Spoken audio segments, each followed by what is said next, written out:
I want you to know, with every bit of sincerity in my heart, that I will never let you fight any of your battles alone.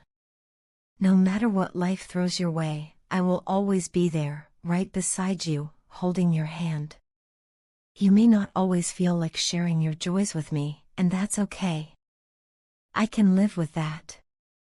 But please, I beg you, never hide your sorrows, your pain, or your troubles from me. You don't have to go through life pretending to be strong all the time. It's okay to fall apart, and when you do, I want to be the one helping you piece yourself back together.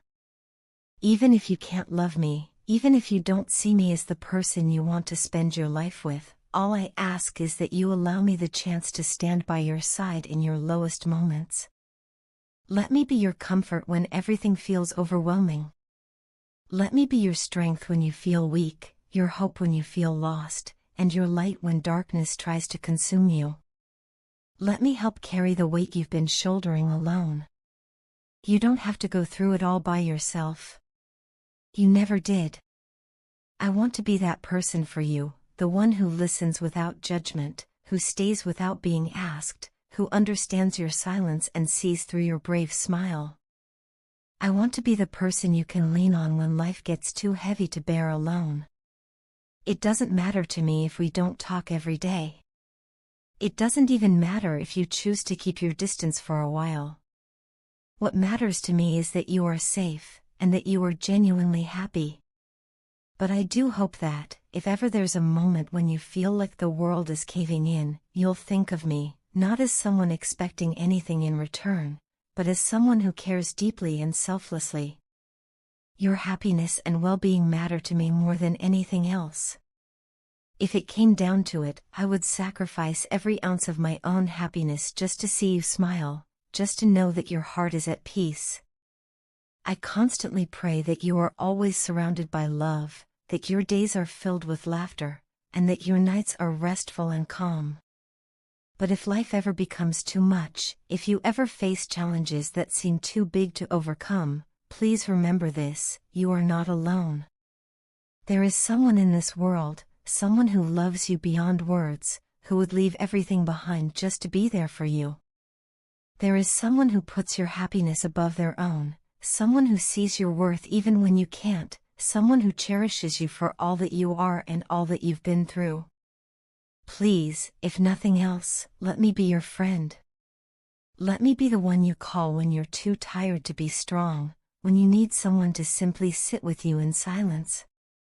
I would consider it one of the greatest blessings of my life if I could support you, comfort you, or help you in any way. I never want you to feel like no one understands, like no one truly sees you. Because I do. I see you. I see the beauty in your resilience, the pain behind your smile, and the strength in your silence. I see it all, and I love you more for it. I'm here for you, with arms wide open, always ready to embrace you in warmth and comfort. I'm here to protect you from whatever life throws your way, to be your shield in times of chaos, to carry your emotional burdens and help ease your pain. I'm here to cheer you on, to remind you of your worth when you forget, to celebrate your victories no matter how small they may seem. I will be whatever you need: a friend, a guide, a supporter, a well-wisher. I'll wear any role you give me with gratitude and unwavering loyalty. All I've ever wanted is to see you truly happy. That's my only wish. I want to see your eyes light up with joy, to hear laughter in your voice, and to know that your heart is at peace. I pray that you never again have to feel the sting of heartbreak, the weight of loneliness, or the burden of sadness. I hope life gives you every beautiful thing you deserve and more. And if the day ever comes when you need someone, when you need to talk, cry, or just not be alone, I hope you remember me. I'll always be here. Maybe not always right in front of you, but never too far behind, ready to be whatever you need, for as long as you need me. I want to tell you how I met the girl of my dreams. For most of my adult life, I was always running, rushing from one meeting to another, consumed by my work and driven by ambition. My career was my top priority, and I was doing fairly well professionally. But amid my growing success, my family never stopped reminding me about the importance of settling down. My parents, especially my mom, kept nudging me to find a partner and think about marriage. The very thought of it felt overwhelming. I was a workaholic, and I couldn't imagine how any relationship could fit into my tightly packed schedule. I honestly didn't believe that someone would be okay with the kind of hours I put into work. Relationships, to me, felt like too much emotional labor, something I didn't have the time or energy for. My goals were clear, my priorities set, and a romantic relationship wasn't on the list. One afternoon, I was talking to my mom over the phone. Once again, she brought up the topic of marriage.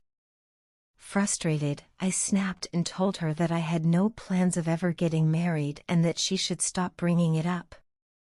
At the time, I truly believed what I said.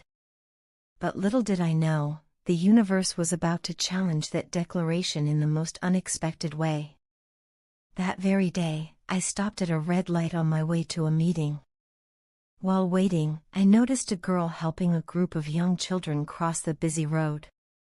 She was calm and attentive, ensuring each child reached the other side safely.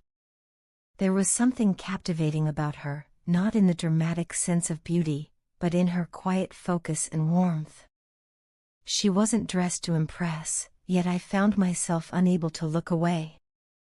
As she crossed the street with the kids and gave each of them a high five, her entire face lit up with joy. It wasn't just a smile, it was genuine, infectious happiness. The kids clearly adored her. The light turned green, and I drove away, but her image stayed with me. For the rest of the day, I found myself distracted, her face constantly appearing in my mind. I didn't know who she was, but I wished I could see her again. And fate granted that wish sooner than I expected. A few days later, my sister called in a bind. Her daughter's nanny had to leave unexpectedly, and neither she nor her husband could pick up their daughter from school. She asked if I could do it, even though I had meetings stacked up. Reluctantly, I agreed, though I ended up arriving about half an hour late. When I reached the school, a teacher came out to talk to me. To my utter disbelief, it was the same girl I had seen at the traffic signal. She gave me a small scolding for being late, then waved goodbye to my niece. From my niece, I learned her name was Alice. She had recently joined the school as a teacher and was already loved by all the students for her kind and lively nature. I found myself wanting to see her again. I volunteered to pick and drop my niece more often, even asking my secretary to adjust my meetings accordingly. My sister grew suspicious but didn't question me. Slowly, I began striking up casual conversations with Alice during school pickups. For a few days, it was just polite small talk, but I craved more. I eventually asked for her number, telling her I'd need to inform her if I was ever late again. It took me nearly a month to muster the courage to ask her out, and even then, I sent a text to avoid the awkwardness of a potential rejection. She was hesitant at first but eventually agreed. That first coffee date turned into something much more. We talked for hours. She told me about her upbringing, her 3 older brothers who were incredibly protective of her, and her love for teaching. I found myself opening up about my life in ways I hadn't done with anyone before. What struck me most was how natural it all felt. The 1-hour date stretched into 2.5 hours, and I even missed a meeting. But instead of being upset, I felt surprisingly content. We started seeing each other regularly. Alice was bubbly, straightforward, kind, and incredibly secure in herself. I admired that she didn't need constant attention or validation. She was the first to confess her feelings, and I respected her honesty and strength. Over time, we grew closer, faced challenges, and learned to communicate and adjust to each other's rhythms. When I introduced her to my family, everyone adored her, though they teased me relentlessly, especially my mom. Her brothers were a different story. They grilled me for an hour straight, clearly skeptical of my intentions. But as they saw how well I treated Alice, they gradually warmed up. Today, I still work hard, but I don't live to work anymore. Alice never asks me to change, but I've chosen to find a balance, for myself and for us. We live a happy life. We both work, make time for each other, go on date nights, have deep conversations, and even argue sometimes. But those disagreements never last long. We love and respect each other, and somehow, everything feels effortless. With the right person, love isn't work, it just flows.